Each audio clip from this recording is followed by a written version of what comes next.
اللہ کے حبیب صلی اللہ علیہ وآلہ وسلم نے ارشاد فرمایا مثل اہل بیتی کمثل سفینۃ نوح من رکب فیہا نجا ومن تخلف عنہا غرق. کہا کہ میری اہل بیت کی مثال نوح کی کشتی کی طرح ہے. کس کی کشتی کی طرح ہے؟ حضرت نوح علیہ السلام کی کشتی کی طرح میری اہل بیت کی مثال ہے.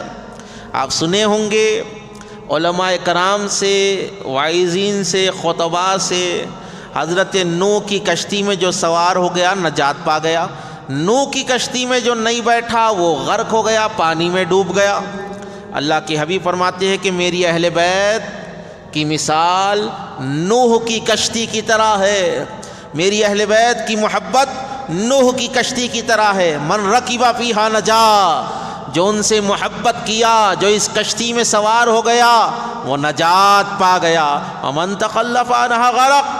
کہا کہ جس نے ان سے اختلاف کر دیا، جو اس کشتی میں سوار نہیں ہوا، علامہ ہو یا علامۃ الدہر، کون سے بھی مقام کا ہو، کون سے بھی رتبے کا ہو، نماز ہوگی، زکوٰۃ ہوگی، روزہ ہوگا، قیام ہوگا، قعود ہوگا، سب اس کے پاس ہوگا، تمام درجے اس کے پاس ہوں گے، لیکن دیکھا جائے گا کہ اس کے ہاتھ میں مولا علی کا دامن ہے یا نہیں ہے.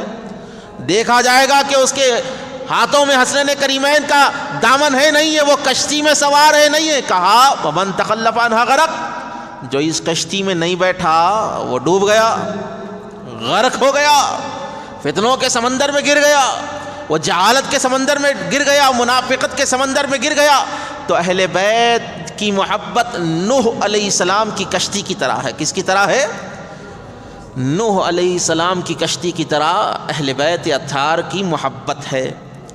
اللہ کے حبیب علیہ السلام ارشاد فرماتے ہیں، یہ امام حاکم نے اس حدیث کو روایت کیا اور محب طبری نے بھی اس کو روایت کیا ہے. اللہ کے نبی علیہ الصلاۃ والسلام ارشاد فرماتے ہیں کہ میدان محشر میں روز قیامت میں، علی، فاطمہ، حسن، حسین ایک ہی مقام پر ہوں گے، جنت میں ایک ہی مقام پر ہوں گے. مولا علی شیر خدا نے کہا کہ یا رسول اللہ، ہمارے محبین کہاں پر ہوں گے، ہم سے محبت کرنے والے کہاں پر ہوں گے؟ اللہ کے نبی نے ارشاد فرمایا وہ ہمارے پیچھے ہوں گے. ہم آگے آگے ہوں گے، وہ ہمارے پیچھے پیچھے ہوں گے. اور اللہ کے حبیب علیہ السلام نے ارشاد فرمایا کہ میدان محشر، جو یوم محشر ہوگا، وہ 50,000 سال کا ہے. آپ کو معلوم ہے 50,000 سال کا ایک دن ہے. لوگوں کے حساب کتاب ہوتے رہیں گے. اللہ کے نبی فرماتے ہیں لوگوں کے حساب کتاب ہوتے رہیں گے، میں، میری اہل بیت اور ان کے چاہنے والوں کے لیے اللہ تعالیٰ جنت کے دستر بچھا دے گا. وہ سکون سے جو ہے سیر ہوتے رہیں گے، لوگ حساب دینے میں لگے ہوں گے، لیکن اہل بیت کے چاہنے والوں کے لیے اللہ کے حبیب نے کیا ہی خوشخبری عطا فرمائی. تو عرض کرنے کا مقصد یہ ہے، وہ ذات بابرکت جس کے بارے میں میرے نبی نے ارشاد فرمایا فاطمہ بضعۃ منی، کہا کہ فاطمہ میرا ٹکڑا ہے. بخاری شریف، مسلم شریف. جی، کہا کہ فاطمہ میرا ٹکڑا ہے. یہ نہیں کہا کہ میرے دل کا ٹکڑا، جگر کا ٹکڑا، بلکہ کہا کہ میرا ٹکڑا. کہا کہ میں نور ہوں، یہ نورانیت کا ٹکڑا ہے. میں رسول ہوں، یہ رسالت کا ٹکڑا ہے. میں نبی ہوں، یہ نبوت کا ٹکڑا ہے.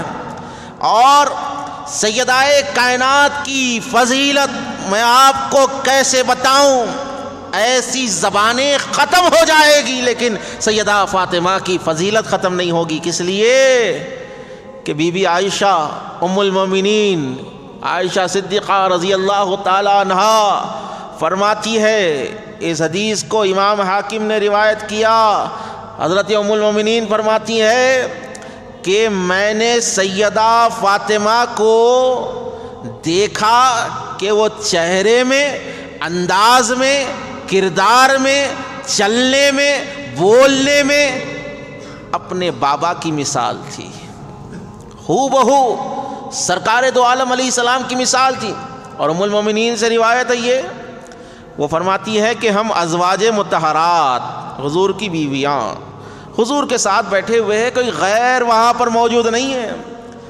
میں نے دیکھا کہ سیدہ فاطمہ تشریف لا رہی ہے تو یوں معلوم ہوتا تھا کہ وہ چل رہی ہے ایسے جس طرح رسول اللہ چلا کرتے تھے۔ یہ ہو بہو کردار رسالت سیدہ فاطمہ میں تھا، کیوں نہ ہو؟ کہا فاطمہ تو بضعۃ منی، فاطمہ میرا ٹکڑا ہے، فاطمہ میرا ٹکڑا ہے۔